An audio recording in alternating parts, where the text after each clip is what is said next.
Bismillahirrahmanirrahim. Assalamualaikum warahmatullahi wabarakatuh. Salam sejahtera, salam luar bandar sejahtera, salam Malaysia Madani. Yang berusaha Puan Noraina binti Masduki alias Abdul Hanan, Pengarah Institut Kemajuan Desa Infra.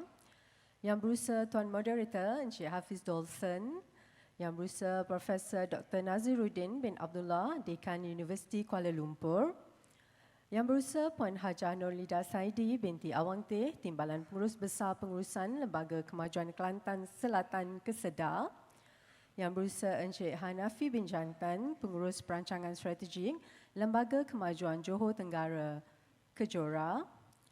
Yang berbahagia Profesor Datin Sri Dr. Suhaiza Hanim binti Muhammad Zailani, Pengarah Ungku Aziz Center for Development Studies, Universiti Melaya. Yang berusaha Encik Muhammad Husaini bin Rani, Penolong Pengurus Bahagian Perancangan Strategik Lembaga Kemajuan Terengganu Tengah ke Tengah. Yang berusaha Puan Nur Syahira binti Said, Penolong Pegawai Tadbir Bahagian Perancangan Strategik ke Tengah. Para peserta Simposium Pendidikan KKDW, tuan-tuan, puan-puan yang dihormati sekalian. Selamat datang diucapkan ke Simposium Penyelidikan Kementerian Kemajuan Desa dan Wilayah KKDW tahun 2023. Majlis merakamkan ucapan terima kasih dan perhargaan kepada semua yang hadir ke Simposium Penyelidikan KKDW pada hari ini. Hadirin yang dihormati, untuk makluman semua, Simposium Penyelidikan Kementerian Kemajuan Desa dan Wilayah KKDW tahun 2023 yang diadakan pada hari ini akan membentangkan 3 kertas pembentangan. Pembentang kertas kerja kajian adalah daripada pegawai-pegawai daripada bahagian agensi dan jabatan di bawah KKDW atau wakil institusi pengajian tinggi yang terlibat. Hadirin yang dihormati, bagi memulakan acara pada pagi ini, majlis dengan hormatnya menjemput Yang Berusaha Puan Noraina binti Masduki alias Abdul Hanan, Pengarah Institut Kemajuan Desa Infra untuk menyampaikan ucapan alu-aluan. Dipersilakan.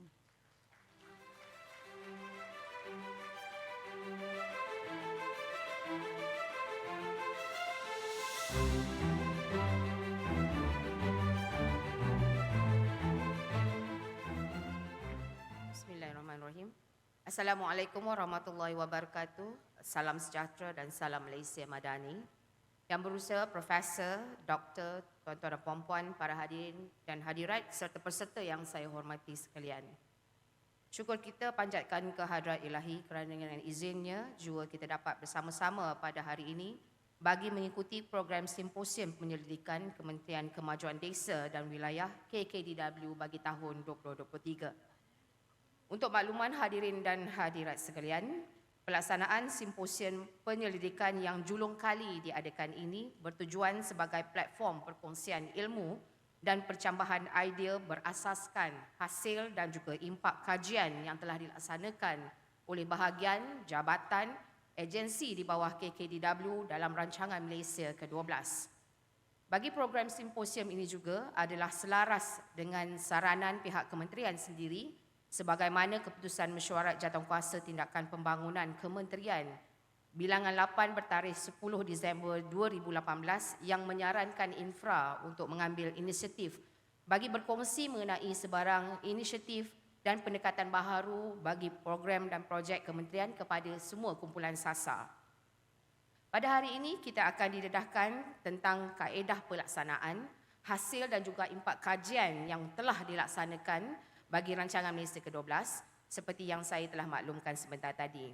Apa yang akan dibentangkan oleh pegawai daripada bahagian, jabatan, agensi KKDW dan juga akan dibantu oleh perunding kajian yang telah dilantik oleh bahagian jabatan dan agensi berkenaan. Buat pertama kalinya, hasil dan impak kajian ini akan dibentangkan kepada tuan-tuan dan puan-puan yang saya kira dalam konteks sebagai pemegang taruh dan juga penerima manfaat terbesar KKDW yang terdiri di kalangan kepimpinan desa, institusi pentadbiran peringkat kampung ataupun IPPK, kepimpinan kampung sendiri, penggerak agensi dan juga pakar dalam pelbagai bidang berkaitan dengan pembangunan luar bandar.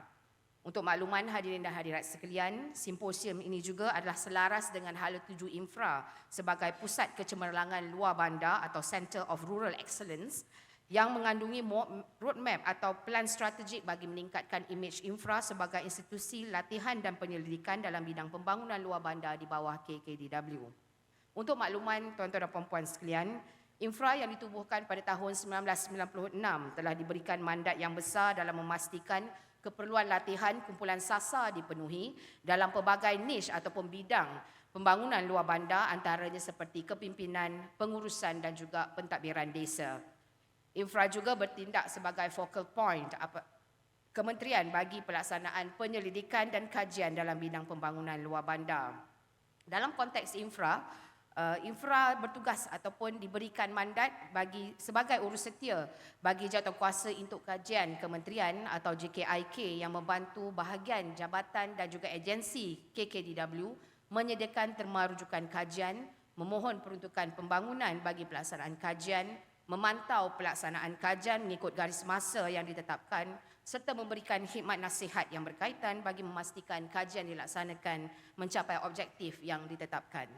Selain daripada itu, hasil kajian akan digunakan bagi pelbagai tujuan, antaranya adalah untuk penambahbaikan pelaksanaan program dan juga projek utama kementerian dan juga mengenal pasti potensi dan juga peluang baharu yang boleh diambil kira dalam perancangan akan datang bagi bahagian agensi dan juga jabatan di bawah KKDW.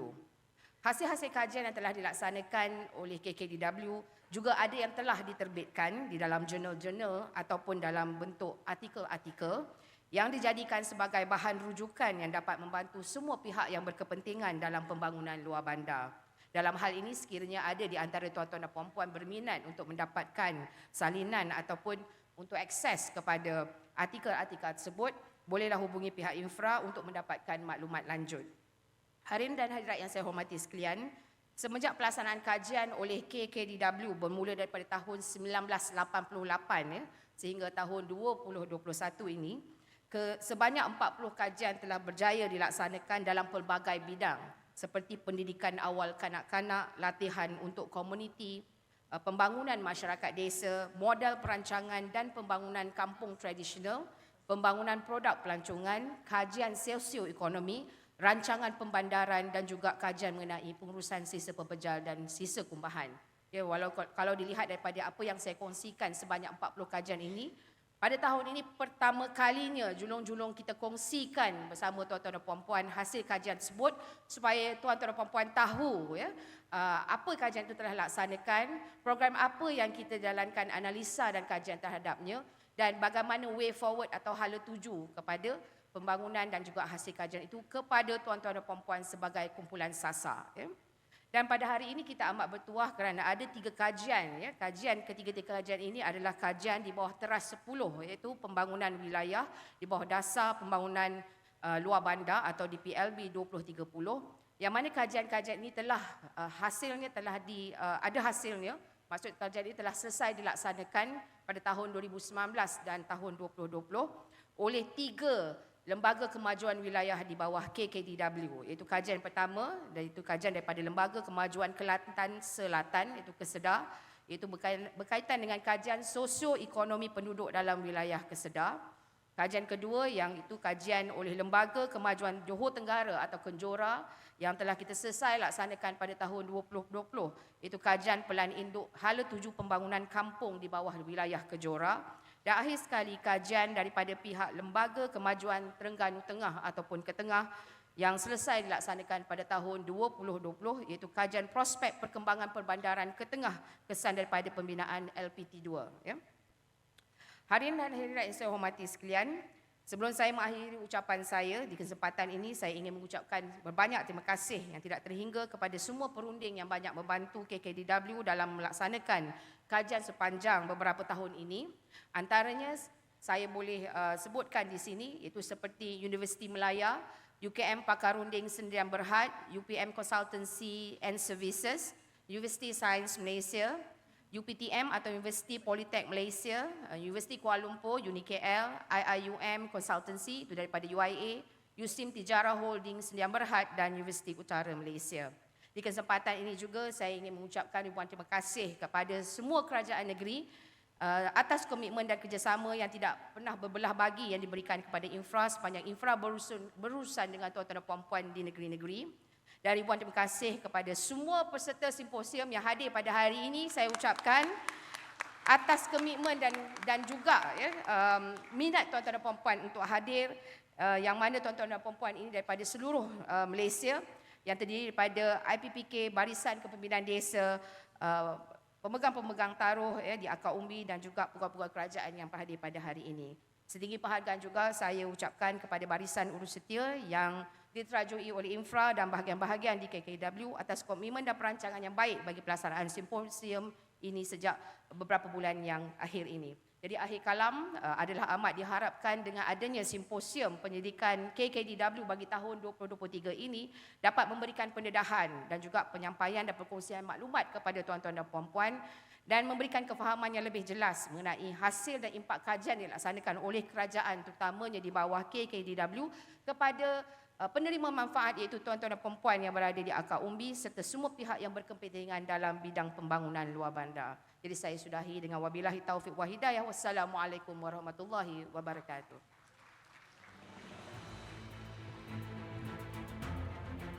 Untuk meneruskan kajian pembentang kedua iaitu Kertas Kajian Pembangunan Kedua Pembangunan Wilayah Kajian Plan Induk Hala Tuju Pembangunan Kampung Wilayah Kejora Kajian tahun 2022 dengan ini dipersilakan.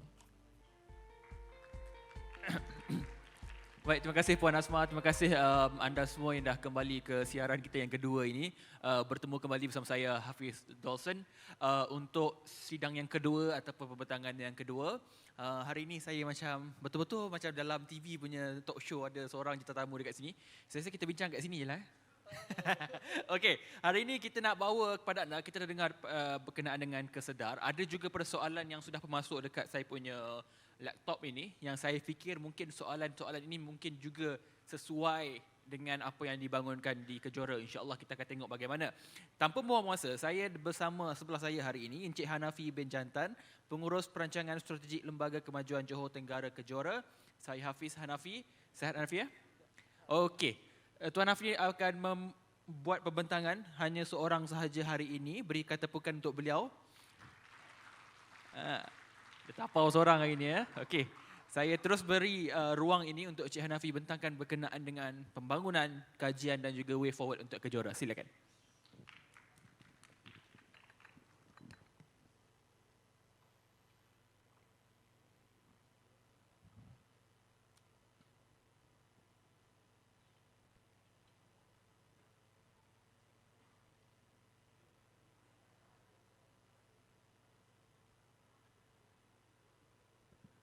Bismillahirrahmanirrahim. Alhamdulillahirabbil alamin wa bihi nasta'in wa la udwana illa 'alal zalimin. Asyhadu an la ilaha illallah wahdahu la syarikalah wa asyhadu anna Muhammadan abduhu wa rasuluh amma ba'd. Assalamualaikum warahmatullahi wabarakatuh. Salam sejahtera, salam Malaysia Madani, salam luar bandar sejahtera tuan-tuan, puan-puan, hadirin hadirat sekalian. Pertamanya saya nak buat greeting yang berusaha Puan Aina binti Masduki, Elias Abdul Hanan, Pengarah Institut Kemajuan Desa Infra, setiausaha bahagian, wakil-wakil ataupun pegawai-pegawai daripada kerajaan negeri, seluruh semenanjung Malaysia, wilayah Sarawak dan Sabah, penghulu-penghulu setiap negeri, setiap mukim, tok-tok ketua, pengurusi-pengurusi IPPK, tuan-tuan dan puan-puan sekalian, alhamdulillah saya merafakkan rasa syukur kita kepada Allah SWT.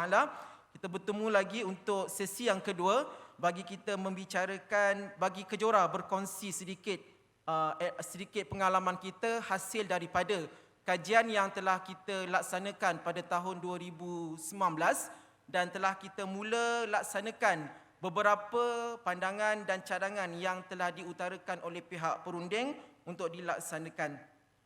Pertamanya ingin saya kongsi kepada rakan-rakan, tuan-tuan dan puan-puan sekalian, kewujudan Lembaga Kemajuan Wilayah ini wujud since ataupun bermula daripada tahun 1970 tuan-tuan, di mana ianya diwujudkan merupakan salah satu daripada mekanisme kerajaan pada ketika itu selepas diluncurkan dasar ekonomi baru pada tahun 1970-an.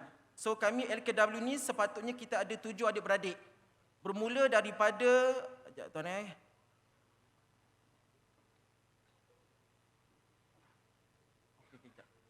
Saya tak masuk slide lagi ni sebab nak bercerita sedikit mengapa LKW ini diwujudkan supaya kita kenal fungsi dan peranannya agar pembincangan kita sebentar lagi lebih faham dan lebih tusu mengapa Lembaga Kemajuan Wilayah ini diwujudkan. Dan kami diwujudkan pada tahun 1972, Lembaga Kemajuan Johor Tenggara bersama dengan DARA di Pahang, kemudian diikuti dengan Ketengah pada 1973, Kesedah 1978, Kedah pada 1981, Perda dan Jengka pada 1983. Ini tujuh adik-beradik LKW yang telah diwujudkan, dan pada tahun 1996 tinggal 5 saja yang masih ada lagi beroperasi untuk meneruskan perjuangan untuk membangunkan kawasan luar bandar. Dan kejora ini terletaknya di kawasan Tenggara Negeri Johor. Kita support ataupun kita bagi perkhidmatan kepada daerah Kota Tinggi dan juga daerah Keluang. Ya, tuan-tuan, secara keseluruhannya semasa pelaksanaan kajian ini dibangunkan adalah berdasarkan kepada kejora itu sendiri ditubuhkan berdasarkan untuk mengimbangkan pembangunan antara wilayah. Maknanya wilayah Tenggara Johor nak diimbangkan dengan kawasan-kawasan pembangunan yang lain yang berada di negeri Johor, terutama pada kita sebut adalah Bandar Johor Bahru.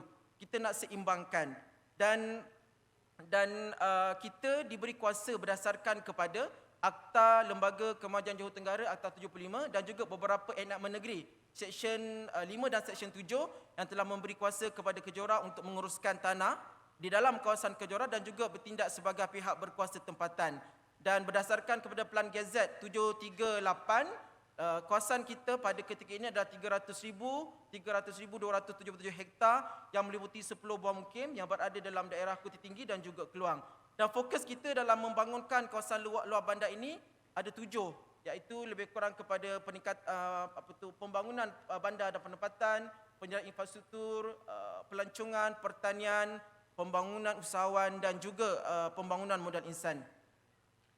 Dan kajian ini terdetik ataupun perlu dilaksanakan adalah apabila kuasa kita sebagai pihak berkuasa tempatan telah ditamatkan pada 31 Disember 2016 dan bermula 1 Januari 2017 kuasa sebagai pihak berkuasa tempatan yang menguruskan 6 buah bandar yang kita wujudkan sepanjang 48 tahun pada kita sibuk diwujudkan kejora telah kita serahkan kepada rakan-rakan yang berada dalam majlis daerah ataupun majlis daerah dan pihak berkuasa tempatan. Dan kejora yang berada di kawasan Pengerang tersebut kita serahkan kuasa pengurusan bandar-bandar kepada Majlis Perbandaran Pengerang. Dan apabila kita bawa dimensi baru untuk kejora untuk kita membangunkan kawasan luar bandar, kita bawa kepada peringkat Dewan Undangan Negeri untuk dibahaskan dan pihak Dewan Negeri telah meminta agar suatu kajian menyeluruh bagi pihak kejora memberi tumpuan kepada pembangunan kampung secara holistik dan berstruktur perlu dilaksanakan, dan kajian tersebut telah kita mula laksanakan pada tahun 2019 yang telah disediakan ataupun dibantu pelaksanaannya oleh AJM Planning and Urban Group APUG dan siap sepenuhnya pada tahun 2020. Dan kajian ini adalah untuk memperkasakan pembangunan kampung menerusi projek-projek pemangkin yang bukan sekadar kita membangunkan ekonomi semata-mata, kita juga mahukan pembangunan projek-projek pemangkin ini memberi impak kepada masyarakat luar bandar. Tuan-tuan, puan-puan, hadirin-hadirat sekalian, dalam kita membangunkan kajian ini, kita tidaklah secara bersendirian dalam memastikan bahawa kajian ini bukanlah berdiri secara sendiri. Kita perlu merujuk kepada beberapa dasar dan polisi yang telah dibangunkan di peringkat nasional, di peringkat kerajaan negeri dan juga kerajaan tempatan. Oleh yang demikian, kajian ini turut juga merujuk kepada rancangan fizikal negara ketiga, kemudian Pelan Struktur Negeri Johor 2030, Pelan Strategik Kejora 2021 sehingga tahun 2025, rancangan tempatan bagi daerah Kota Tinggi dan juga daerah Keluang, dan juga rancangan kawasan khas. Yang terkini kita ada RKK untuk Selili dan juga RKK Punggai. Seterusnya, bagi matlamat dan objektif kajian ini, kita memfokuskan kepada untuk menyediakan Satu pelan hala tuju pembangunan kampung wilayah Kejora dan pelan tindakan pembangunan kampung wilayah Kejora yang komprehensif yang merangkumi aspek fizikal, ekonomi, sosial sehingga tahun 2020 dengan melibatkan 3 objektif. The main purpose ataupun objektif utama apabila kita melaksanakan kajian ini adalah untuk kita meluaskan perkhidmatan kita kepada rakan-rakan yang berada di luar daripada kawasan wilayah Kejora. Kalau diikutkan, kita hanya meliputi kawasan Kejora dan daerah Kota Tinggi hanya melibatkan 9 daripada 10 buah mukim. Satu lagi mukim itu mukim Kambau tak masuk dalam wilayah Kejora. Kemudian bagi daerah Keluang, kita serve untuk 4 buah mukim daripada 8 buah mukim yang berada dalam daerah Keluang. Oleh yang demikian, apabila kajian ini dibangunkan, kita propose ataupun kita mensyorkan kepada kerajaan negeri dan juga kerajaan persekutuan agar diluluskan diberikan kelulusan kepada Kejora agar kita boleh memberi perkhidmatan kepada wilayah-wilayah mukim yang berada bersempadan dengan wilayah Kejora. Di mana kita objektifnya adalah untuk menentukan semula sempadan Kejora, mengenal pasti potensi membangunkan fizikal, ekonomi, sosial yang dapat dibangunkan bagi menawarkan peluang kepada penduduk setempat dan menyediakan plan pelaksanaan bagi cadangan keutamaan yang akan dikenal pasti dalam kajian untuk tindakan pelaksanaan. Dan dalam usaha dalam mengenal pasti antara potensi-potensi yang ada dalam usaha Kejora berjuang membangunkan kawasan luar bandar terutama bagi Tenggara Negeri Johor ini, dengan adanya kajian ini kita mengharapkan dapat mengurangkan jurang pembangunan ekonomi antara luar bandar dan bandar, mengurangkan kadar migrasi penduduk luar bandar ke kawasan bandar, dan dengan wujudnya mekanisme untuk kita mengurangkan migrasi, kita nak memastikan bahawa pada suatu hari nanti penduduk luar bandar terutama di Tenggara Negeri Johor ini tidak perlu berhijrah ke bandar-bandar lain, dan kita memastikan bahawa urbanisasi juga berlaku dalam kawasan luar bandar, dan kita juga akan mengimbangkan antara kawasan bandar dan luar bandar dengan mekanisme ataupun kependudukan yang sama tinggi, dengan dalam memastikan bahawa KDNK dalam sesebuah tempat itu dapat dikembangkan dan turut menyumbang kepada KDNK negeri dan juga negara.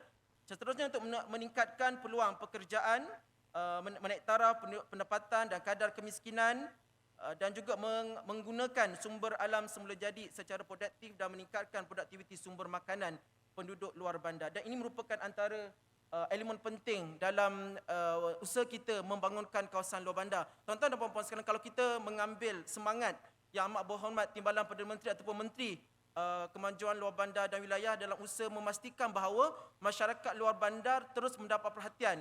Antara 3 elemen utama yang selalu disebutkan oleh Yang Berhormat Timbalan Perdana Menteri adalah untuk memastikan sekurang-kurangnya kami sebagai agensi kerajaan, terutamanya pembangunan luar bandar, nak memastikan bahawa masyarakat luar bandar mendapat pengkhususan antara 3 elemen penting, iaitu food on the table, money in the pocket and shelter for everyone. The first one is food on the table. That's mean kita kena pastikan bahawa bekalan makanan sentiasa cukup. Tuan-tuan dan puan-puan perlu bear ataupun perlu bersama dengan kerajaan dalam memastikan bahawa kita akan sentiasa memastikan bahawa bekalan makanan dan ketercukupan makanan itu sentiasa berada di kawasan luar bandar. Kemudian money in the pocket tu nak mengatakan bahawa dalam usaha-usaha pelbagai agensi kerajaan terutamanya di bawah Kementerian Kemajuan Luar Bandar, Kementerian Kemajuan Bandar dan Wilayah, kita memastikan bahawa setiap pembangunan ekonomi tidak akan mengasingkan mana-mana pihak. Semasa kita membangunkan kajian ini, kita turut menjajarkan kepada wawasan kemakmuran bersama. Dan kita tidak akan meninggalkan menyisihkan mana-mana pihak dalam usaha kita membangunkan ekonomi. Dan apabila kita membangunkan projek-projek ekonomi, kita akan memastikan bahawa ada elemen peningkatan pendapatan untuk kita memastikan bahawa hasrat dan aspirasi Yang Berhormat Timbalan Menteri itu untuk memastikan bahawa pocket in the money, money in the pocket itu sentiasa dapat dilaksanakan. That's mean apabila projek ekonomi berjaya, that's mean pendapatan masyarakat luar bandar akan terus meningkat, dan shelter for everyone, that's mean kita akan terus memastikan bahawa program-program pembangunan perumahan akan sentiasa menjadi niche produk bagi agensi-agensi luar bandar lah, terutamanya bagi lembaga kemajuan wilayah yang niche produk perkhidmatannya adalah untuk membangunkan perumahan kepada masyarakat B40 dan juga miskin dan miskin tegak. Seterusnya, antara peranan dalam usaha kajian ini dilaksanakan adalah untuk melihat kepada pembangunan keusahawanan, pembangunan modal insan, pembangunan infrastruktur dan kemudahan, pemajuan kawasan PPK dan kampung tradisi dan juga pembangunan ekonomi desa. Antara 5 elemen ini telah digarapkan dalam usaha pihak perunding ataupun pengkaji mengenengahkan projek-projek pembangkit ke arah pembangunan ekonomi dalam masyarakat luar bandar. Semasa kajian ini dilaksanakan, ianya melibatkan keseluruhan wilayah Kejora iaitu 300,277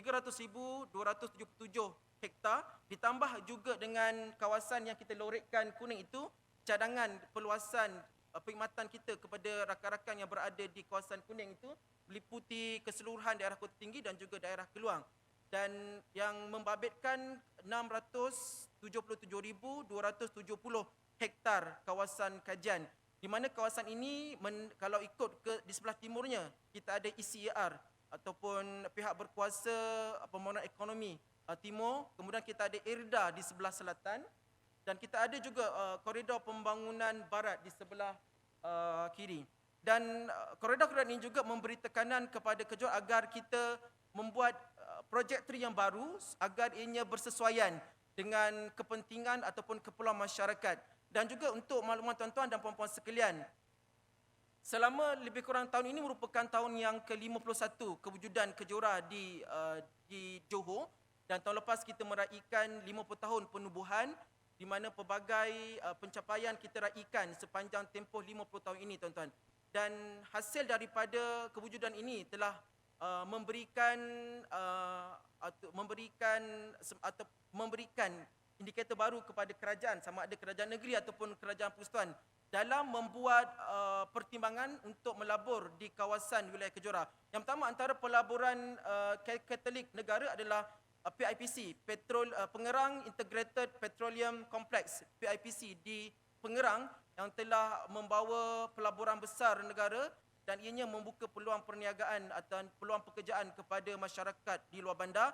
Dan juga kita juga hasil daripada kewujudan Kejora itu telah membuka peluang kepada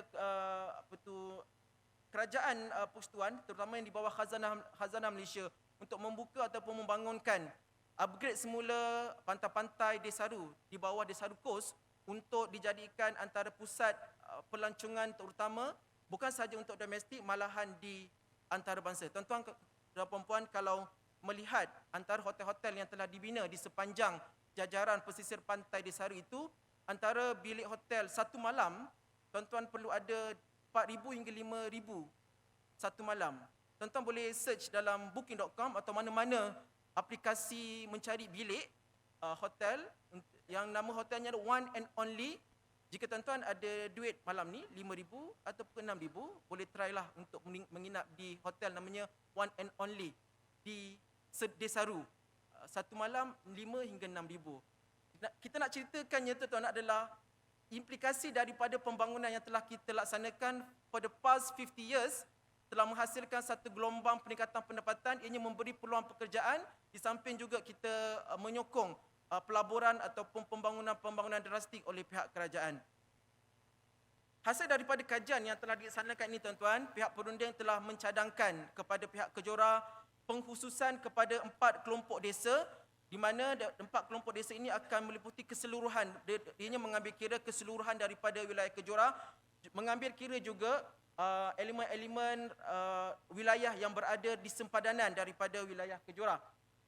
So hasilnya adalah melibatkan 4 kelompok desa, dan fokusnya kepada kelompok desa Sungai Johor, kelompok desa Sedili, kelompok desa Keluang Kahang, kelompok desa Simpang Renggam, Bandar Tenggara, dan juga dan melibatkan 10 strategi dan juga 33 tindakan. Ini merupakan antara strategi dan juga ini merupakan mapping yang telah kita laksanakan dan yang dicadangkan oleh pihak perunding untuk kita memastikan apabila Kejora melaksanakan pembangunan untuk setiap kelompok-kelompok ini, ianya mempunyai niche ataupun kekuatan yang tersendiri. Kalau kita melihat kepada kelompok desa Keluang Kahang, mungkin hari ini rakan-rakan yang datang daripada negeri Johor, yang datangnya daripada daerah Keluang ataupun mungkin Kahang, kekuatan kita untuk kelompok Keluang Kahang ini adalah melibatkan ketersediaan produk-produk pelancongan, eko dan agro serta tinggalan warisan dan juga kebudayaan Keluang Kahang. Itu bagi Keluang Kahang. Kemudian bagi kelompok desa Sedili, kita ada kekuatannya adalah ketersediaan aktiviti pertanian, perternakan serta pelancongan eko dan semula jadi termasuk hutan payu bakau. Kemudian bagi kelompok desa Sungai Johor akan melibatkan kekuatan tinggalan sejarah seperti makam-makam pemerintah dan pembesar, kota dan muzium di sepanjang pesisir Sungai Johor. Manakala bagi kelompok desa Simpang Renggam Bandar Tenggara akan melibatkan kekuatan ketersediaan produk-produk pertanian, pelancongan, rekreasi, agro serta lain-lain jenis pelancongan. Ini antara mapping yang telah kita dicadangkan kepada Kejora untuk kita laksanakan bagi tahun 2021 sehingga tahun 2025. Kita lihat secara detailnya tuan-tuan untuk setiap kelompok-kelompok apa yang dicadangkan oleh pihak perunding. Yang pertama untuk kelompok desa Sungai Johor yang hasil jika dilaksanakan secara keseluruhannya akan memberi impak kepada 72% masyarakat dalam wilayah Kejora. Dalam masa yang sama juga turut memberi impak kepada rakan-rakan yang berada di sempadan antara wilayah Kejora dan juga wilayah-wilayah yang lain. 28% adalah kampung-kampung di luar daripada wilayah Kejora dengan melibatkan 14,270 orang penduduk kampung. Dengan objektifnya untuk menjadikan kawasan pesisir Sungai Johor sebuah kawasan yang vibrant dengan kepelbagaian aktiviti ekonomi yang diterajui oleh penduduk desa. Dalam menjayakan strategi ataupun pelan tindakan kelompok desa Sungai Johor ini, strategi yang diutarakan ataupun digariskan oleh pihak-pihak perunding adalah membangunkan pelancongan katalitik Sungai Johor, membangunkan serta memajukan aktiviti pelancongan warisan dan pesisir sungai, menggalakkan dan memajukan aktiviti pertanian dan peternakan moden dan juga menambah baik infrastruktur kampung. Dan ini merupakan mapping yang kita sedang laksanakan dan jika ianya berpandukan kepada peruntukan yang kita mohon kepada kerajaan, insya-Allah kita boleh mencapai keseluruhan mapping yang dicadangkan ini by 2030. So kita lihat kepada satu persatu antara strategi yang dicadangkan adalah membangunkan pelancongan katalitik Sungai Johor dengan mencadangkan pembangunan eco resort Sungai Lebam. Yang kedua melaksanakan pulau rendah karbon. Ini merupakan antara salah satu inisiatif yang sedang kita laksanakan di salah satu pulau yang berada dalam wilayah Kejora iaitu Pulau Tanjung Surat, di mana dengan pelaksanaan mekanisme ini dan cadangan ini kita mengharapkan akan turut menyokong kepada pelan National Energy Transition Roadmap ataupun pelan hala tuju tenaga boleh baru 2022-2035 yang telah diluncurkan oleh Yang Amat Berhormat Perdana Menteri pada Julai 2023 tuan-tuan. Dengan adanya melaksanakan pulau rendah karbon ini di mana kita memastikan bahawa pembangunan itu adalah pembangunan yang lestari dengan mewujudkan mekanisme pengurusan sisa pebejal, kita mengurangkan penggunaan petrol untuk enjin bot dan might be for the next time apabila kita mewujudkan mekanisme secara keseluruhan dalam memastikan bahawa pulau ini merupakan pulau yang betul-betul bebas karbon. Kita sedang dalam kajian ataupun pemerhatian untuk kita melaksanakan dan mewujudkan bot-bot yang menggunakan tenaga elektrik insya-Allah. For the future kita pastikan ianya dapat dibawa ke Pulau Tanjung Surat ini.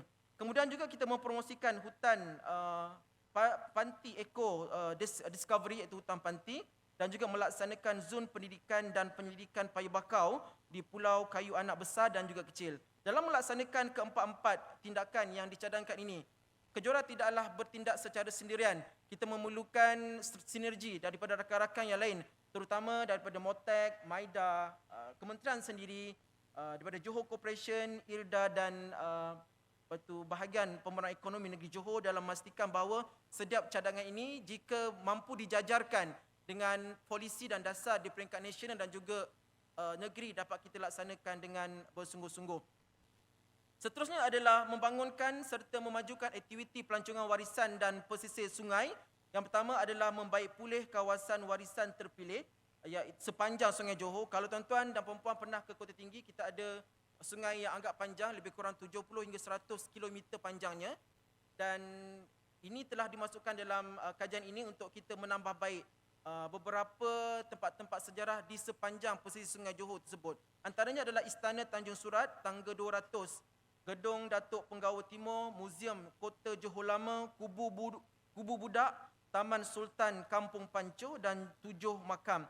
Di mana dalam pelaksanaan bagi RMK 12 bermula daripada tahun 2021 sehingga tahun 2023 melalui rancangan RP1 hingga RP3, kerajaan telah meluluskan peruntukan berjumlah 8 juta dalam usaha Kejora membangunkan kawasan-kawasan bersejarah, terutama bagi produk-produk yang berada di pesisir Sungai Johor.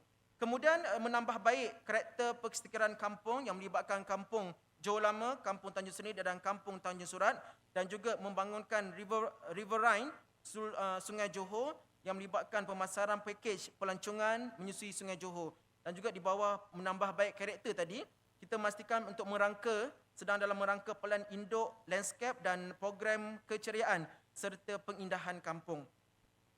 Seterusnya adalah strategi ketiga di bawah Sungai Johor, kelompok Sungai Johor, iaitu menggalakkan dan memajukan aktiviti pertanian dan peternakan moden, di mana kajian ini mencadangkan untuk kita melaksanakan pembangunan projek kelompok aquaculture ikan air tawar di kawasan Sungai Johor yang akan melibatkan Kampung Panco, Kampung Guntung Nenas, Kampung Johor Lama, Kampung Teluk Sengat dan Kampung Tanjung Buai. Kalau melihatnya secara fizikal pada ketika ini, kampung-kampung tersebut masih lagi berada di agak ceruk, di remote area, di mana kita perlu membangunkan jalan perhubungan terlebih dahulu.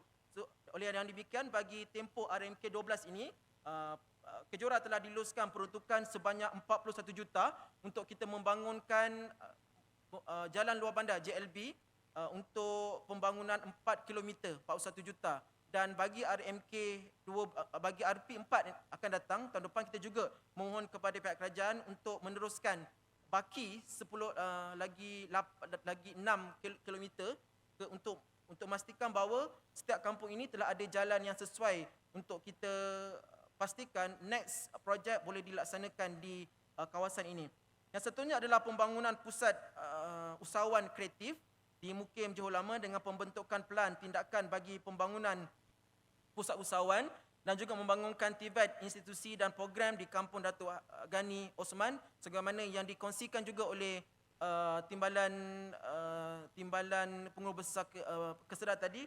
Yes, kita bukanlah salah satu agensi yang mempunyai pusat pengajian, tapi salah satu daripada fokus utama kita adalah memastikan bahawa masyarakat luar bandar, terutamanya belia, dapat kemahiran-kemahiran TVET yang pada ketika ini merupakan antara kemahiran yang mempunyai peningkatan ataupun permintaan pasaran yang tinggi. Kemudian untuk strategi yang keempat, tuan-tuan dan puan-puan sekalian, adalah menambah baik infrastruktur kampung dengan menaik taraf jalan kelompok desa Sungai Johor. Sebagaimana saya maklumkan tadi, kita bina jalan terlebih dahulu untuk memastikan perhubungan antara masyarakat luar ataupun dengan entiti luar itu dapat dilaksanakan terlebih dahulu sebelum kita masuk dengan aktiviti-aktiviti ekonomi yang lain. Dan seterusnya menaik taraf infrastruktur kampung berisiko bencana, di mana saban tahun kalau Johor ni might not, sometimes kita berhadapan dengan situasi banjir. Yes, kawasan Kota Tinggi, Keluar ni merupakan antara kawasan spot yang berlaku banjir saban tahun. Dan since RMK 12 ni bermula dari RP1 sampai RP3, kita diperuntukkan peruntukan untuk upgrade ataupun menambah baik struktur parit-parit luar bandar. Dan ini telah kita laksanakan bagi tempoh 2021 sehingga tahun 2023. Seterusnya kita pergi kepada kelompok desa Sedili yang mempunyai 3 strategi utama dan juga 9 tindakan, yang mana objektif untuk pembangunan katalitik ekonomi di kawasan ini adalah untuk memajukan aktiviti pertanian dan peternakan serta pembangunan pelancongan Sedili selari dengan limpahan pembangunan maju Desaru.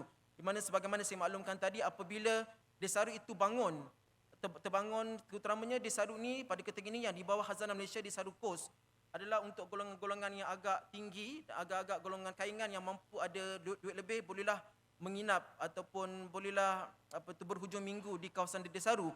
Walau bagaimanapun, apabila Kejora melihat perkara ini, kita come out dengan beberapa projek untuk rakyat biasa agar ianya kita juga menerima manfaat daripada segala pembangunan yang dilaksanakan oleh kerajaan, di mana pembangunan bagi kelompok desa Sedili ini melibatkan unsur-unsur pantai dan juga gunung ganang untuk kita popularkan, untuk dijadikan produk pelancongan kepada pelancong, di mana 70% masyarakat dalam wilayah Kejora akan mendapat manfaat daripada projek ini. dan selebihnya 26% adalah masyarakat yang berada di luar daripada kawasan Kejora yang akan melibatkan strategi menggalakkan dan memajukan aktiviti pertanian secara komersial dan berkelompok, meningkatkan imej dan identiti pelancongan berasaskan eko dan pesisir pantai dan juga menambah infrastruktur kampung.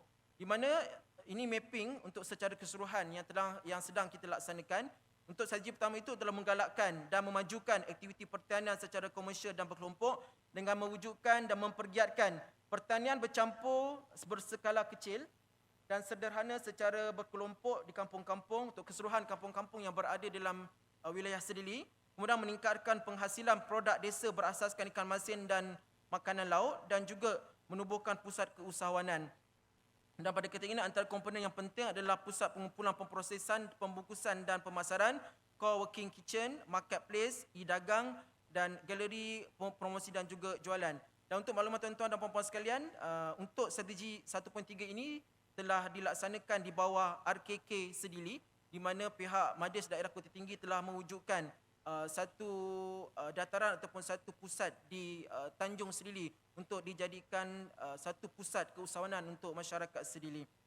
Seterusnya adalah untuk meningkatkan imej dan identiti pelancongan berasaskan eko dan juga pesisir sungai pantai yang melibatkan menggiatkan pembangunan pesca tourism di Sedili Kecil, Tanjung Sedili dan juga Sedili Besar, kemudian mencalonkan tanah lembap Sedili sebagai tapak ramsar. Untuk projek ini kita telah menerima peruntukan daripada kerajaan bernilai 8 juta untuk membangunkan the wetland complex. Di mana wetland ini salah satu komponen adalah paya bakau, di mana kita membina kompleks yang mempunyai tapak perkhemahan, ada chalet, ada dewan, dan ini merupakan antara hotspot pemancing-pemancing untuk berada di kawasan tersebut. Dan operasi kompleks tersebut ataupun punca ekonomi tersebut adalah kita serahkan kepada koperasi. Dan nanti di akhir nanti saya just akan bentangkan kepada tuan-tuan dan puan-puan sekalian, segala projek-projek ekonomi yang kita bangunkan ini kita tidak secara bersendirian. Kita bangunkan, kita build projek, tetapi pengurusannya adalah by koperasi ataupun anak-anak syarikat Kejora. Dan kita akan beri tumpuan kepada pembangunan koperasi dalam wilayah Kejora dan kita mengharapkan bila koperasi itu dibangunkan, ianya perlu memberi sumbangan direct kepada masyarakat luar bandar. Saya mengharapkan tuan-tuan dan puan-puan yang hadir pada hari ini merupakan salah satu daripada anggota koperasi dan kita mengharapkan mekanisme komponen koperasi ini merupakan antara mekanisme yang terpenting dalam kita memastikan kesinambungan setiap projek-projek yang dibangunkan oleh kerajaan. Dan seterusnya adalah mempromosikan tekno lancung melalui laman sesawang serta aplikasi telefon pintar, ini standard dan telah kita laksanakan. Seterusnya adalah menambah baik infrastruktur kampung, iaitu menaik taraf jalan kampung Sedili Kecil dan Tanjung Sedili, membangunkan water taxi. Ini belum kita laksanakan lagi, sedang dalam perancangan dan pemerhatian, dan menaik taraf infrastruktur kampung berisiko bencana. Ini sebagaimana bagi kelompok Sungai Johor. Seterusnya kita pergi kepada kelompok Desa Keluang Kahang, di mana untuk menjadikan Keluang Kahang sebagai kawasan yang berpotensi untuk hub penanaman organik dan juga pelancongan berasaskan agro dengan strateginya untuk mengkomersialkan tanaman dan pemprosesan produk organik dan memperkasa produk agro pelancongan di sekitar Keluang Kahang.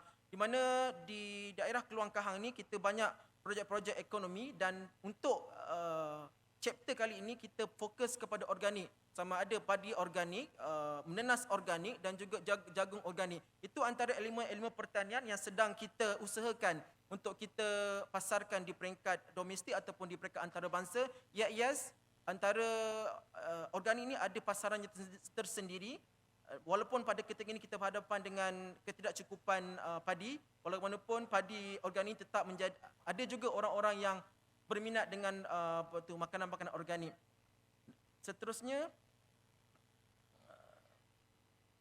mempergiatkan tanaman padi organik di Kampung Seri Lukut dengan membangunkan kawasan-kawasan organik padi sedia ada di Kampung Seri Lukut, mewujudkan pusat keusahawanan tanaman organik, kemudian melaksanakan satellite farming bagi tanaman organik di Kahang dan Keluang dengan pengkhususan kepada peluasan kawasan ladang padi organik di sekitar Kahang, meluaskan kawasan organik bagi produk-produk lain seperti kelapa. Dan juga kita memastikan setiap produk-produk yang dihasilkan itu ada COP Kejora Best supaya ianya boleh mampu diketengahkan sama ada di peringkat pasaran domestik ataupun peringkat antarabangsa. Seterusnya adalah memperkasa memperkasa produk agro pelancongan di sekitar Keluang Kahang dengan menaik taraf dan menambah baik produk pelancongan dan kemudahan sokongan. Kemudian memperkasa produk kampung dan homestay dan juga merancang menyediakan pakej agro pelancongan dan rekreasi keluarga. Semua pakej ataupun trail ini telah kita laksanakan dan kita masukkan di dalam takwim tahunan Kejora yang kita laksanakan hampir setiap minggu, program-program yang dilaksanakan di Kejora oleh bahagian pelancongan Kejora dengan kerjasama NGO pelancongan. Seterusnya kita lihat kepada kelompok desa Simpang Renggam dan Bandar Tenggara yang dengan objektifnya adalah untuk meningkatkan hasil dan produktiviti pertanian di kawasan Simpang Renggam dan Bandar Tenggara dengan hanya ada satu strategi je, iaitu menambah baik dan mempergiat aktiviti pertanakan dan pertanian moden dan berteknologi tinggi. Dengan strategi ini kita menyasarkan untuk kita membangunkan pelbagai projek-projek pertanian yang berskala besar terutama yang berteknologi tinggi. Antara tindakannya adalah mempergiatkan industri ternakan dan pemprosesan lebah kelulut, kemudian membangunkan aktiviti penanaman nenas MD2 dan juga mempergiatkan aktiviti penanaman dan pemprosesan jagung manis. Dan untuk yang ni kita sedang melaksanakan di peringkat Bandar Tenggara dan juga Keluang, bersebelahan antara Keluang, dan kita melaksanakan projek fertigasi di kawasan Sungai Mupo untuk pelaksanaan dan penanaman tanaman-tanaman yang mempunyai high crop. Seterusnya adalah menambah baik infrastruktur kampung, mewujudkan kebun agro berteknologi moden dan juga menubuhkan pusat keusahawan agro yang sedikit sebanyak nanti akan memberi impak kepada petani-petani sama ada pertanian secara berkelompok ataupun individu. Seterusnya adalah cadangan daripada hasil kajian ini ataupun berdasarkan kepada cadangan desa-desa kelompok, 4 desa kelompok tadi adalah cadangan model pengurusan projek tindakan di mana agensi utama Kejora sebagai koordinator projek dengan kawasan keutamaan perancangan adalah sebagaimana kita bincangkan tadi, dan dalam memastikan bahawa setiap projek ini mampu dilaksanakan dan berdaya saing serta memberi kesan dan impak dalam jangka masa yang ditentukan, kita melibatkan penghulu penggerak projek, penghulu kawasan daerah Kota Tinggi dan juga penghulu kanan daerah Keluang dalam bersama-sama dalam memastikan bahawa setiap projek yang dilaksanakan mampu dilaksanakan. Mungkin ada yang bertanya kenapa perlu melibatkan penghulu, sebab penghulu ataupun kota kampung ada yang merupakan sebahagian daripada penjawat awam. Tapi apa yang kita percaya di negeri Johor ini, kehadiran dan kewujudan penghulu ataupun kampung itu antara entiti yang paling utama, yang penting dalam mewujudkan keharmonian dan kesepakatan dalam usaha kita membangunkan segala macam unsur-unsur ekonomi ataupun unsur-unsur insaniah dalam pembangunan modal insan. Sebab itu dalam usaha Kejora ini kita sangat mengharapkan entiti penghulu penggerak projek, koperasi kampung, pelaksanaan dan pemilik projek dan juga agensi-agensi di bawah kementerian, sama ada kementerian di bawah Kementerian Pembangunan Wilayah, Kemajuan Desa dan juga Wilayah, dan kementerian-kementerian yang berkaitan terutama daripada Kerajaan Persekutuan dan juga Kerajaan Negeri untuk bersama-sama dalam melaksanakan setiap projek-projek yang telah dicadangkan. Tuan-tuan dan puan-puan sekalian, itu merupakan antara cadangan penemuan yang telah dicadangkan oleh pihak perunding dan kita telah mula laksanakan kajian ini di dalam plan strategik Kejora.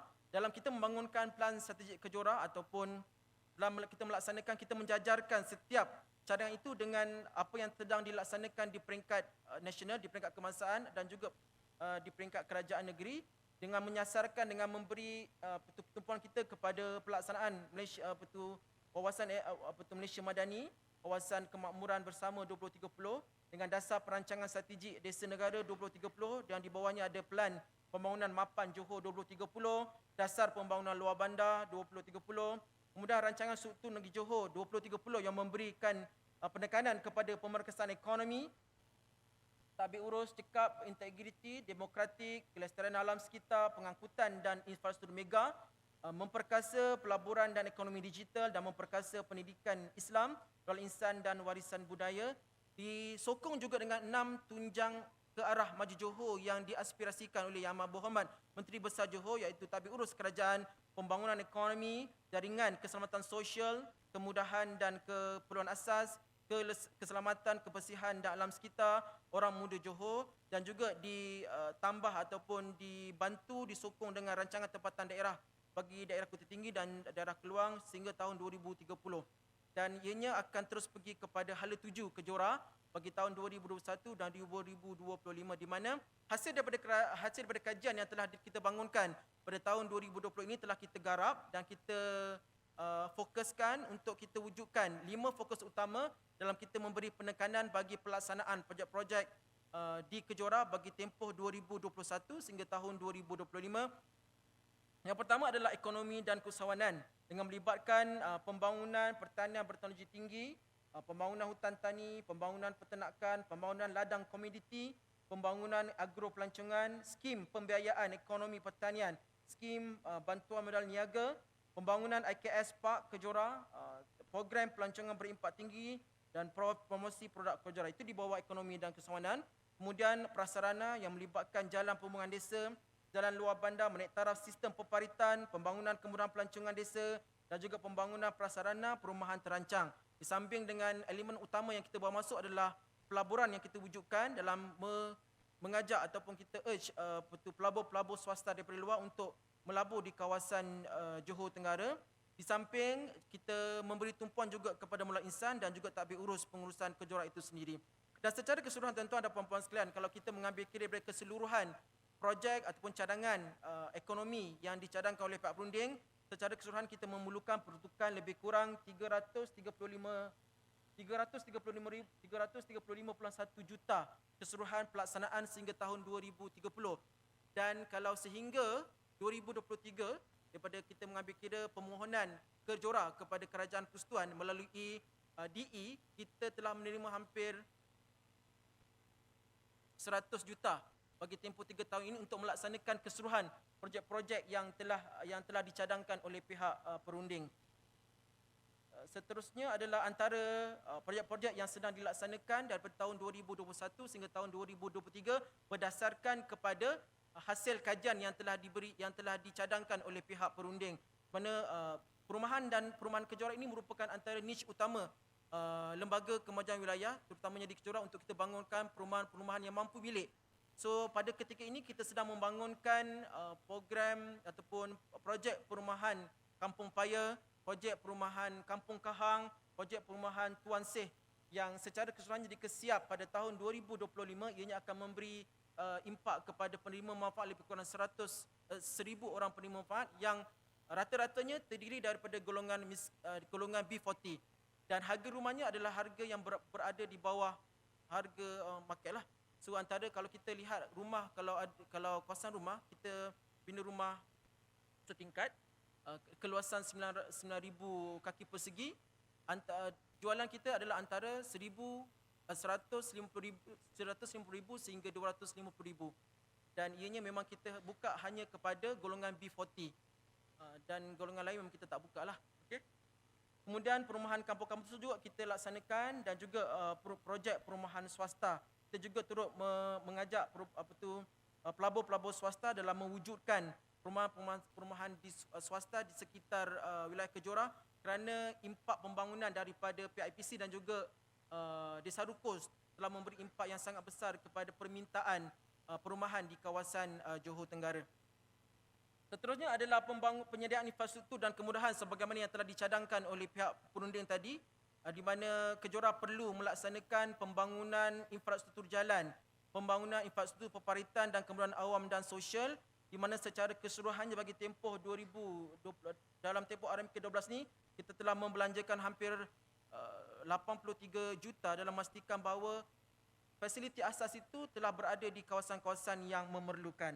Kemudiannya bagi pembangunan pelancongan, melibatkan pembangunan Tanjung Balau, pembangunan pelancongan Desa Kejora, perswastaan pelancongan dan juga promosi dan event, di mana sebagaimana yang saya maklumkan tadi, apabila kita mengenal pasti projek-projek yang mempunyai permintaan yang tinggi, terutamanya bagi pelancongan Pulau Tanjung Surat, kita laburkan 10 juta. Bagi pembinaan kompleks The Wetland Blue Kadudan, kita berjaya bid bajet daripada kerajaan hampir 8 juta. Itu pentingnya bagi saya untuk kesinambungan dan sinergi antara jabatan. Bukan sahaja Kejora semata-mata yang perlu bid bajet ataupun perlu berjuang, rakan-rakan yang berada dalam agensi lain juga bersama-sama kita, terutama kerajaan persekutuan dan juga kerajaan negeri, dalam memastikan setiap projek yang kita bangunkan itu viable, munasabah dan mampu untuk memberi manfaat kepada golongan sasar. Dan juga seperti mana yang kita maklumkan tadi untuk bagi projek perumahan, ianya Kejora bukanlah bergerak secara bersendirian. Kita memerlukan 3 elemen utama. Yang pertama adalah kerajaan negeri dari segi perolehan tanah. Dan selalunya kerajaan negeri, terutama kerajaan negeri Johor akan sentiasa membantu kita bagi perolehan tanah itu tidaklah membebankan. As long as ianya mampu untuk dibayar oleh Kejora, kita akan usahakanlah untuk kita bayar hasil kepada negeri Johor.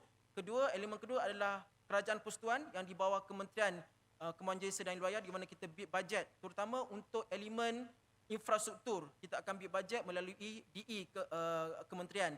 Dan ketiga adalah Kejora itu sendiri, kita menggunakan duit dalaman Kejora dalam kita membangunkan struktur rumah itu sendiri. So 3 elemen ini kita perlukan dalam usaha kita menjayakan setiap projek-projek, terutamanya projek-projek melibatkan penempatan yang saya maklumkan tadi. Sebab itu kita jual pada harga bawah pasaran sebab telah disubsidi oleh kerajaan negeri dan juga kerajaan persekutuan. Seterusnya tuan-tuan, seterusnya adalah pembangunan perindustrian, juga telah disentuh dalam kajian. Dengan wujudnya perindustrian, kita mewujudkan peluang-peluang pekerjaan kepada masyarakat luar bandar. Kita ada 2 tapak perindustrian, pertama di Bandar Penawar dan juga di Bandar Tenggara yang melibatkan hampir 200 pengusaha yang terdiri daripada pelbagai jenis industri lah, terutamanya makanan, persekitaran, industri makanan dan bioteknologi. Seterusnya daripada segi pertanian, kita ada pembangunan pertanian, kawasan tanaman campuran, pembangunan aquaculture, infra-immunity pertanian, di mana tanah pertanian ini kita bangunkan immunity sosial seperti elektrik, jalan, air, kita bagi siap-siap, kita sediakan dan plot-plotnya kita akan sewakan kepada golongan sasar, terutamanya masyarakat yang berada dalam wilayah Kejora. Dan juga pembangunan industri asas tani. Dan pada ketika ini kita sedang giat membangunkan rumah burung walid di setiap mukim-mukim yang berada di dalam wilayah Kejora. Dan mekanisme pelaksanaan ini tuan-tuan dan puan-puan sekalian, sewaktu keberjayaannya, bila kita nak melaksanakan satu projek, kita perlu melihat kepada keberjayaan sesuatu projek tersebut. Projek yang berjaya di kawasan Kejora untuk burung walid ini adalah di kawasan Blue Kadurian, di mana kita bid bajet di bawah SPKR. Kalau tuan-tuan dan puan-puan ingat, SPKR dulu kita ada program peningkatan pendapatan, dan di bawah projek tersebut kita bid 300,000 pada tahun 2012. Harga rumah burung walid pada ketika tersebut lebih kurang 3 hingga 4 tingkat adalah 300,000, siap dengan sistem audio system. Dan projek ini sampai sekarang mampu generate money ataupun menjerit hasil kepada golongan miskin-miskin tegar. Dan projek di Blue Kadurian ini tuan-tuan dan puan-puan sekalian memang kita khaskan kepada masyarakat, kepada golongan sasar itu miskin dan miskin tegar. Every year kita ada lebih kurang 2 hingga 3 kali pemberian dividen hasil daripada penjualan produk burung walid. Dan seterusnya adalah program ekonomi dan kesewanan melibatkan skim-skim pembangunan pertanian di kawasan Kejora, iaitu skim pembiayaan ekonomi pertanian SPEP, skim bantuan pertanian berkelompok SBBK, skim tunas agro STEC dan juga kursus-kursus dan latihan yang lain. Dan juga pembangunan usahawan ini merupakan antara elemen yang penting juga. Setiap projek-projek ekonomi yang kita bangunkan perlu ada produk-produknya, dan dalam masa yang sama juga kita produce usahawan-usahawan baru dalam kawasan wilayah Kejora yang melibatkan beberapa proses bimbingan dengan usahawan. Selepas kita bimbing, kita hantar pergi khusus, kita offer diorang untuk premis. Kita juga ada premis usahawan, sama ada premis untuk IKS, premis untuk peniaga kecil-kecilan, dan juga kita ada kilang. Selepas step-step yang kita maklumkan tadi itu, kilang merupakan antara the end stage bagi usahawan yang ada dalam wilayah Kejora untuk diorang mula berniaga secara besar-besaran. Kemudian apabila pendapatan bulanan melebihi daripada 10 juta, dan kita akan syorkan agar usahawan tersebut dirujuk kepada rakan kita iaitu MARA untuk tindakan selanjutnya untuk pergi ke lebih jauh, terutama untuk memasarkan produk ke peringkat global. Dan seterusnya adalah program ekonomi dan kesewanan. Kita ada skim-skim tertentu di bawah skim ekonomi kesewanan, iaitu skim bantuan modal niaga, program transformasi kualiti produk, latihan bimbingan usahawan dan promosi dan pemasaran produk. Dan seterusnya adalah pembangunan modal insan. Antara elemen-elemen penting yang perlu kita jaga, apa sahaja projek ekonomi ataupun cadangan ekonomi yang kita cuba bawa ke wilayah ini, tapi tanpa ada yang nak menyambut secara total ataupun secara ikhlas. Tuan-tuan dan puan-puan sekalian, itu pentingnya perubahan minda masyarakat luar bandar agar setiap projek yang dibangunkan oleh kerajaan itu mampu sustain. Kadang-kadang bila kita buat projek, kita tak mampu nak sustain sebab kita gagal menguruskan minda insan dan juga modal insan itu tersebut. Oleh yang demikian, tuan-tuan dan puan-puan sekalian, kita mengharapkan masyarakat luar bandar seluruh Malaysia mengambil inisiatif yang penting untuk kita grow dari segi pembangunan minda dan modal insan, tuan-tuan, agar setiap apa yang kita laksanakan mampu dijayakan dengan hasil outcome yang telah ditetapkan. Tuan-tuan dan puan-puan sekalian, secara keseluruhannya hala tuju kita maju ke hadapan bagi tahun 2024, RP4 Kejora atau Lembaga Kemajuan Tuan Negara telah memohon hampir 10 projek pembangunan fizikal untuk wilayah Kejora. Yang pertama kita mohon Tuan Seh Business Center. Kalau tadi tuan-tuan lihat antara cadangan dia adalah untuk mewujudkan pusat keusahawanan, dan ini merupakan antara projek yang kita mohon kepada kerajaan adalah Tuan Seh Business Center. Yang kedua, pembangunan ekonomi dan keusahawanan wilayah Kejora. Projek ini memang setiap tahun kita mohon daripada kerajaan. Kemudian projek Impact Entrepreneurship Module Program Attraction Kejora. Kemudian pembangunan ekopelancongan wilayah Kejora. Yang kelima, pembangunan sistem aplikasi dan integrasi Kejora. Yang keenam, pembangunan ladang tanaman mengkuang. Yang ini menarik sikit sebab kita menyasarkan untuk menjadi pengeluar mengkuang terutama di Malaysia, sebab kita ada ladang mengkuang dan juga kita ada kompleks yang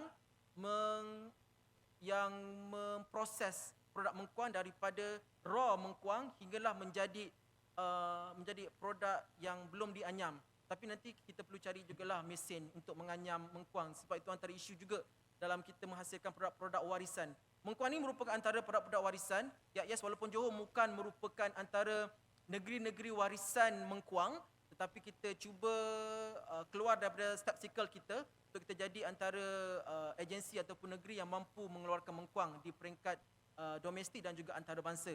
Seterusnya kita ada pembangunan ladang fertigasi fasa 2, lepas tu pembangunan projek agro pelancongan di kawasan pertanian Sungai Cemaran, program pemasaran produk usahawan Promat dan juga pembinaan jalan menghubungkan Kampung Johor Lama ke Persimpangan Felda Air Tawar 2, Fasa 2, sebagaimana yang saya telah bentangkan di awal tadi, di mana kita sedang membangunkan jalan-jalan utama luar bandar untuk menghubungkan kampung-kampung yang berada di kawasan terpencil. Bila jalan ini siap dan kita seterusnya akan pergi kepada step yang seterusnya, sama ada kita bangunkan produk-produk ekonomi terutamanya pelancongan in situ, ataupun juga kita akan bangunkan kawasan-kawasan perumahan di sekitar kampung-kampung tersebut, tuan-tuan dan puan-puan sekalian.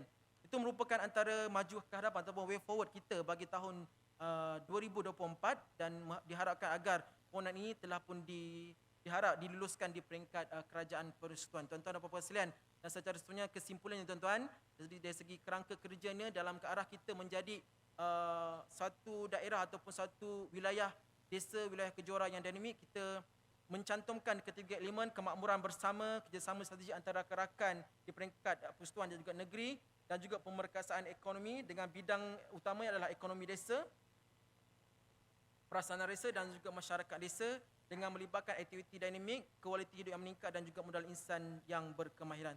Tuan-tuan dan puan-puan sekalian, itu saja yang perlu saya bentangkan kepada tuan-tuan dan puan-puan untuk perkongsian agar ianya boleh dijadikan intipati dan juga bahan untuk dibawa ke negeri masing-masing. Saya percaya setiap negeri ada pihak-pihak yang berkepentingan yang berusaha dalam memastikan setiap negeri tersebut berada pada landasan yang betul dalam memastikan masyarakat luar bandar sama-sama berkembang dan maju dengan rakan-rakan yang berada di bandar. Tuan-tuan dan puan-puan, kita lihat dulu kepada sedikit video promo. Kita laksanakan satu kajian feasibility. Daripada kajian ini kita wujudkan kajian feasibility untuk kajian Pulau Tanjung Surat, di mana dah pun siap, cuma sedang dalam peringkat akhir untuk kita nilai dan kita promosikan keindahan Pulau Tanjung Surat ini. Merupakan antara pulau-pulau warisan yang berada di negeri Johor. Silakan.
Meneroka jauhar yang hilang.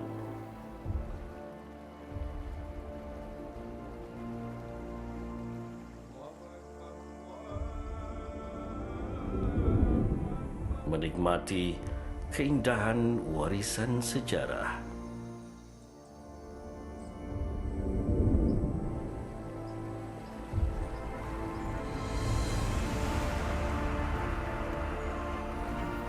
Alam semula jadi.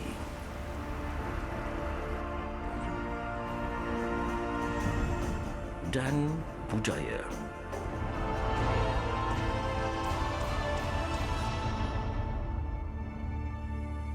Di Pulau Tanjung Surat.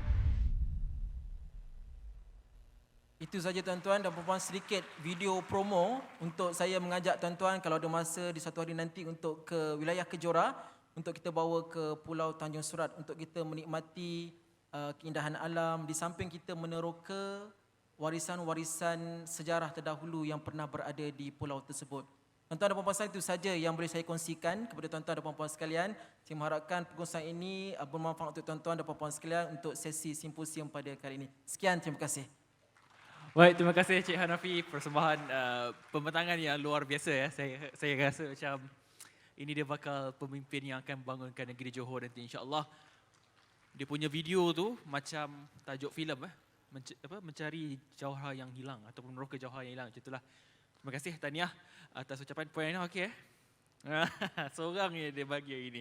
Baik, saya terus buka saja persoalan untuk pembangunan di Kejora. Apa juga yang berkaitan dengan Kejora, silakan, sebab saya tengok dekat QR ni masih lagi ada belum soalan yang saya terima untuk Encik Hanafi. Ke dah ada?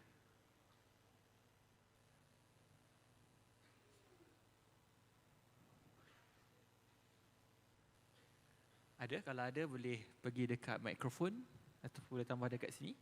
Kalau tak ada saya tanya.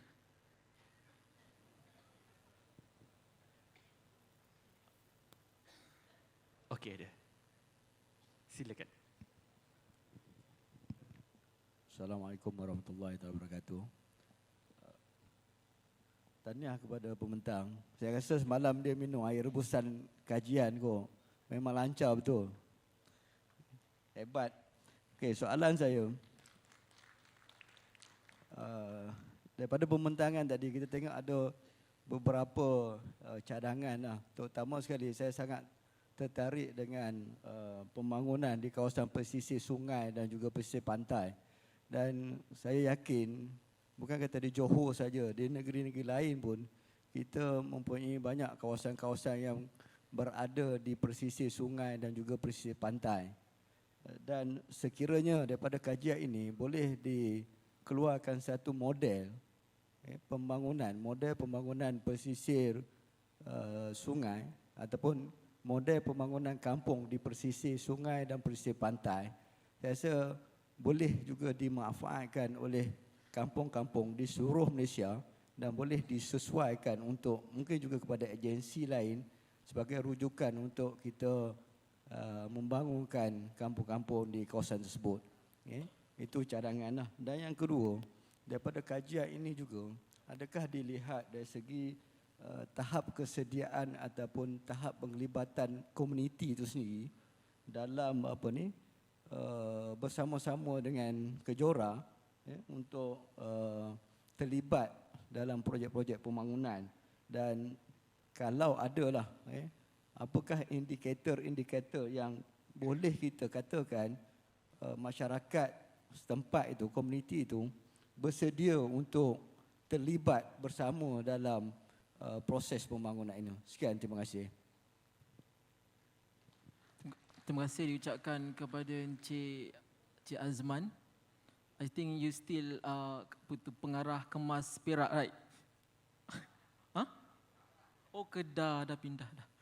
Okey, tuan-tuan dan puan-puan sekalian, yang pertama saya menyambut baik cadangan daripada Cik Azman berkenaan dengan cadangan untuk mewujudkan satu pelan induk ataupun satu pelan yang baru dalam kita menguruskan kampung-kampung di pesisir sungai dan juga di pesisir pantai yang boleh dilaksanakan di seluruh Malaysia dan termasuk juga wilayah Sabah dan juga Sarawak, dan ini merupakan satu analogi yang penting sebab apabila kita melaksanakan kajian-kajian sebagaimana Kejora dan Kesedah buat, kita memang menumpukan kepada hasil ataupun sumber nyata yang berada di kawasan tersebut.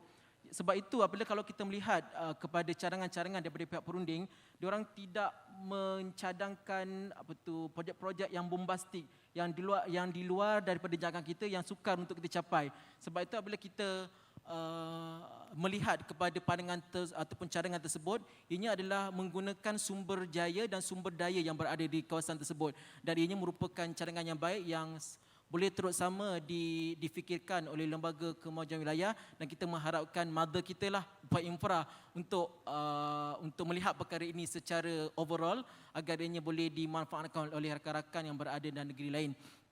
Yang kedua, apabila mekanisme pelaksanaan ataupun antara entiti penting dalam memastikan setiap projek ekonomi yang dibawa oleh kerajaan itu berjaya adalah modal insan tadi itulah, sebagaimana yang disebutkan oleh Cik Nur Azman bahawa komuniti itu merupakan elemen yang sangat-sangat penting. Gagal komuniti menjayakan setiap projek itu, maka gagallah projek tersebut. So ianya pembaziran kepada duit kerajaan. Sebab itu sebagaimana saya maklumkan tadi, antara mekanisme penting yang kita cuba garapkan selain daripada kita mengharapkan komuniti setempat, kita pastikan apabila kita melaksanakan projek-projek ekonomi, perlu adanya support daripada koperasi kampung. Sebab itu di Kejora memang kita giat melaksanakan pembangunan koperasi-koperasi kampung. Apabila koperasi ini diwujudkan secara keseluruhannya, dari segi pengurusan koperasi akan dipantau bukan saja oleh pihak Kejora, juga akan sama dipantau oleh Suruhanjaya Koperasi Malaysia. So bila adanya mekanisme ini, kita mengharapkan setiap projek-projek kerajaan yang kita laksanakan dapat dipantau dengan sebaik mungkin, bukan sahaja dipantau oleh Kejora, juga dengan agensi-agensi lain. Dan kita mengharapkan mekanisme tersebut boleh dilaksanakan di tempat-tempat lain dan projek-projek lain. Saya harap ianya menjawab Cik Man. Baik, saya akan ambil soalan daripada QR anda semua. Saya pilih dulu.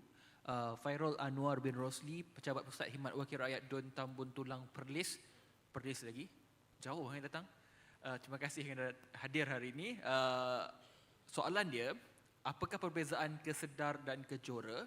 Adakah Kesedar dan Kejora mempunyai hala tuju yang sama? Terima kasih Tuan Khairul. Fairul daripada Perlis jauh juga datang tu. Saya nak jawab juga tadi yang soalan di Perlis tu, wujudnya apa? Lembaga yang sama di Perlis tu, saya rasa kepimpinan tempatan kena main peranan. Itu soalan yang tadilah. Okey, untuk yang ni tuan-tuan dan puan-puan sekalian, saya melihat kami wujud secara sama sebab penubuhan Lembaga Kemajuan Wilayah ini hasil daripada dasar ekonomi baru. Kita nak wujudkan keseimbangan wilayah di Johor, di Kelantan, di Terengganu, di Kedah dan juga di Pulau Pinang. Peranan kita adalah sama untuk mengurangkan kemiskinan, untuk mewujudkan pendapatan baru, hampir sama tuan-tuan. Kita punya peranan, kalau tuan-tuan berujuk kepada website kami, peranannya hampir sama, cuma kawasan dan lokaliti yang berbeza. Kesedar di negeri Kelantan, Kesedar di selatan Kelantan, Kejora di tenggara negeri Johor. Okey. Jawab soalan Satu lagi saya ambil.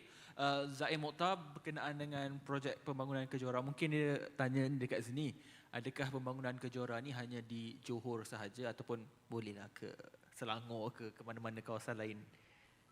Kejora kalau ikut kepada Akta Lembaga Kemajuan Johor Tenggara, memang hanya kawasan itu tersebut saja.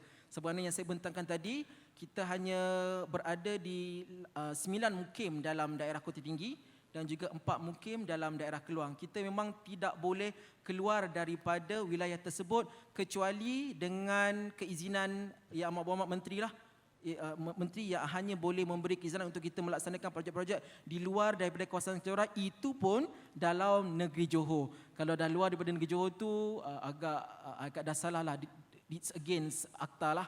Untuk negeri lain tu bolehlah difikirkan untuk negeri-negeri, untuk agensi-agensi luar bandar yang lain. Mungkin dia nak one and only juga kat Selangor. Harga terakhir saya semak one and only minggu lepas rasanya 8,900 satu malam. Memang only lah, tengok je lah.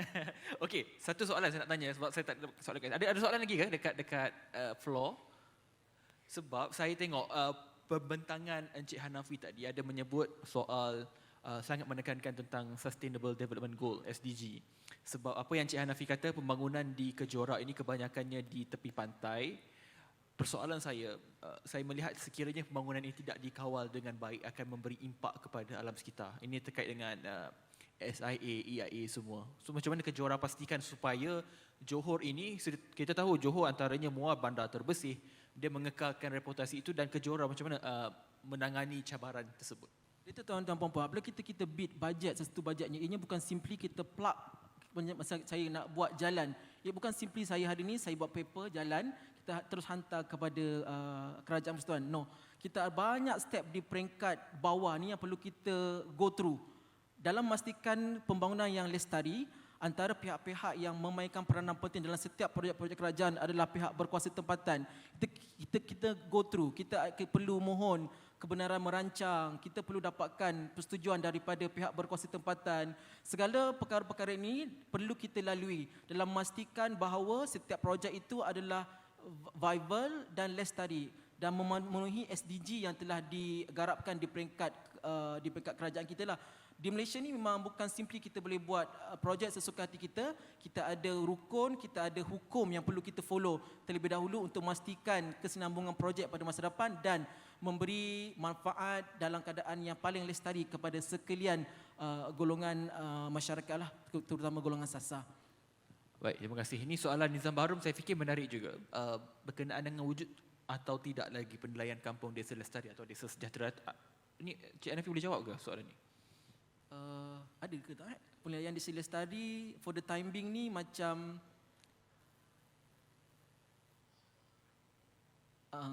untuk tahun ni dia macam tak ada tuan-tuan dan puan-puan, sebab kita masih lagi menyusun beberapa struktur di peringkat persekutuan dan kita ada menteri baru, dia ada idea-idea yang baru. Akan ada penambahbaikan. For saya rasa untuk masa depan kita akan mungkin di peringkat kementerian sedang melaksanakan program tersebut.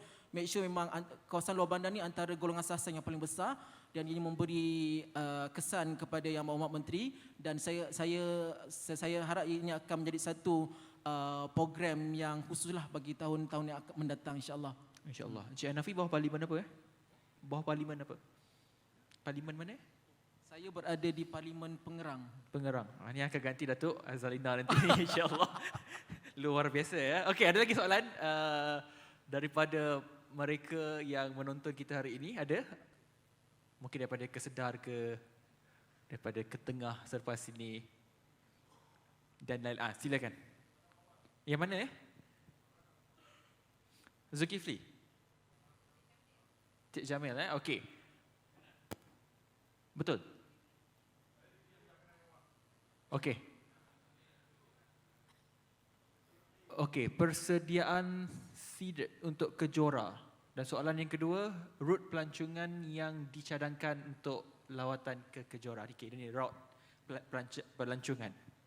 Cik Hanafi. Tuan, kalau Cik Zulkifli kalau ingin ke Kejora, kalau keluar daripada tol Bandar Penawar, Cik Zulkifli daripada Selangor.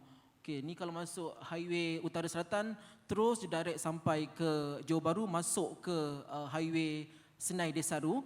Kalau mengikut kepada pembentangan bajet ataupun kajian separuh penggal, telah diluluskan pembangunan penambahan lorong menuntung di SDE. So ianya akan memudahkan pihak tuan-tuan dan puan-puan untuk terus ke Desaru.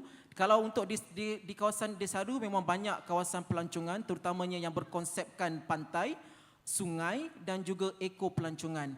So boleh petik buah dekat kawasan Desaru Fruit Farm.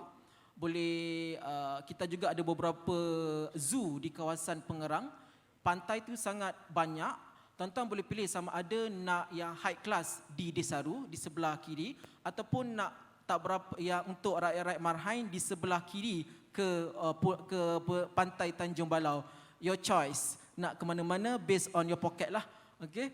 Itu antara road yang boleh, yang pertama yang boleh dilaksanakan, yang Cik Zulkifli boleh pergi kawasan di samping beberapa road yang berada di setiap kelompok yang saya bincang tadi, dia ada road masing-masing yang boleh tuan-tuan akses melalui laman web kita.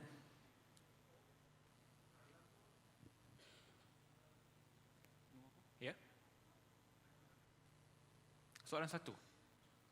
Persediaan sidat untuk Kejora. Sidat tu merujuk kepada apa ya?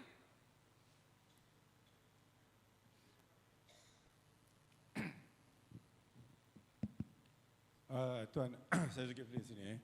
SIDAT dan Center of Disaster Emergency Response Team. Kalau Johor ni kita tahu kawasan banjir. Jadi pembangunannya banyak, cadangannya banyak, saya tengok tu. Kalau ada sama ada pelancong ke apa semua kan, ada tak dimasukkan SIDAT dekat situ? Dan yang saya masukkan tadi, yang kalau pelancongan Johor dia ada satu road map. Kalau kita pergi Langkawi, spot ada semua kan. Jadi kalau kita boleh dapat yang tu simple, kita boleh terus saja. Saya terima kasih kepada penjelasan tuan tadi. Terima kasih. Terima kasih Cik Zulkifli. Untuk yang kedua tadi tu memang kita ada letak dekat website kita. Untuk yang SIDAT tu sebagaimana sedia maklum, untuk setiap daerah memang kita ada memang kita ada jawatankuasa bencana daerah. So untuk apa sahaja yang melibatkan pelancong ataupun berlakunya banjir, memang kita ada modus operandi yang tersendiri dalam memastikan keselamatan dan kesihatan pelancong-pelancong lah. That means SIDAT tu saya rasa standard untuk setiap daerah ataupun negeri ada jawatankuasa pengurusan bencana daerah.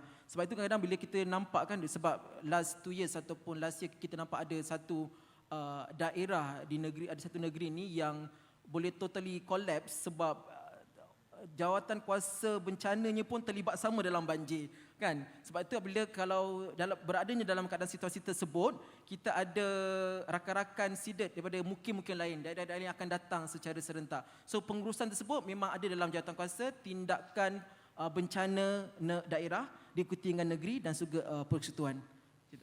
Baik, satu lagi soalan. Memandangkan Cik Hanafi jawab macam ahli parlimen, saya bagi soalan panas sikit.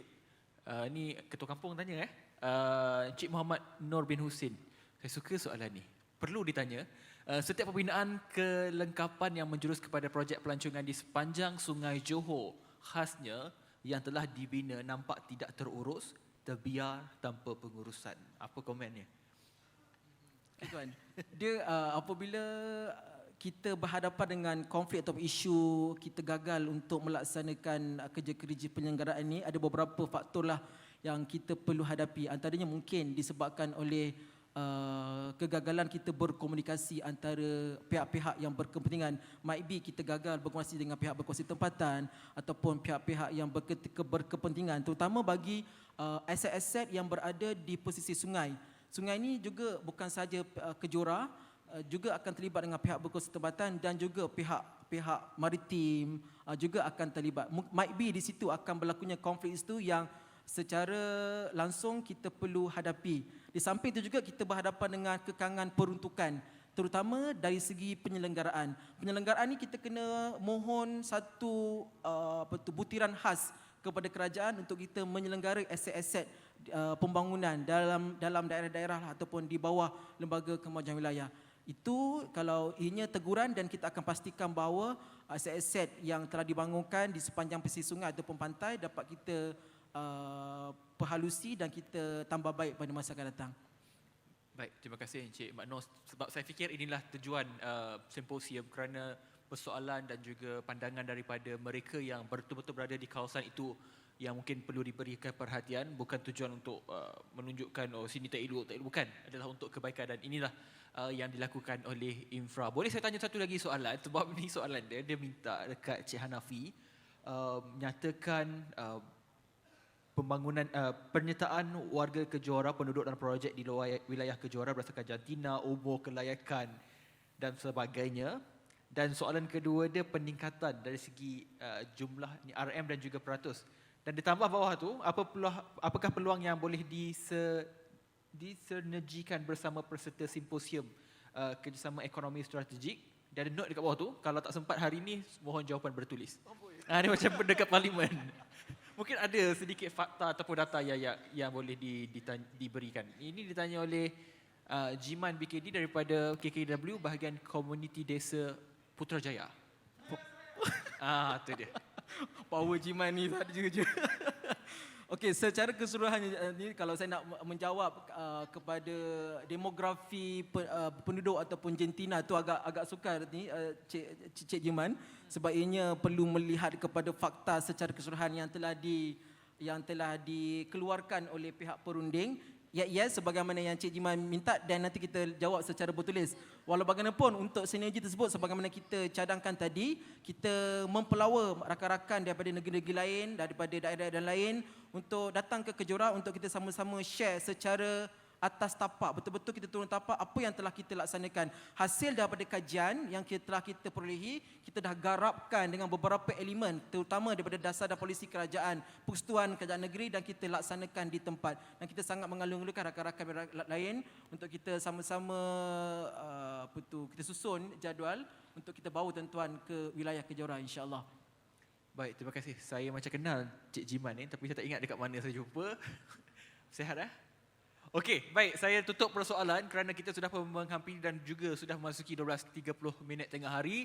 Kita akan berehat seketika selama 1 jam setengah untuk memberi laluan kepada makan tengah hari, untuk anda melihat pameran, solat, betulkan urat, betulkan aurat semuanya. Jadi sekali lagi terima kasih kepada Encik Hanafi daripada Kejora atas persembahan yang penuh bertenaga menyebabkan kita hari ini faham dan juga sedar berkenaan dengan pembangunan di Kejora, dan insya-Allah kita doakan yang terbaik untuk Encik Hanafi, dan juga kepada anda terima kasih kerana atas perhatian yang cukup cemerlang setakat waktu ini, dan insya-Allah kita kembali bertenaga selepas ini pada jam 2 petang. Kita jumpa lagi. Assalamualaikum. Jumpa lagi. Terima kasih Encik Hafiz Dolson, terima kasih Encik Hanafi.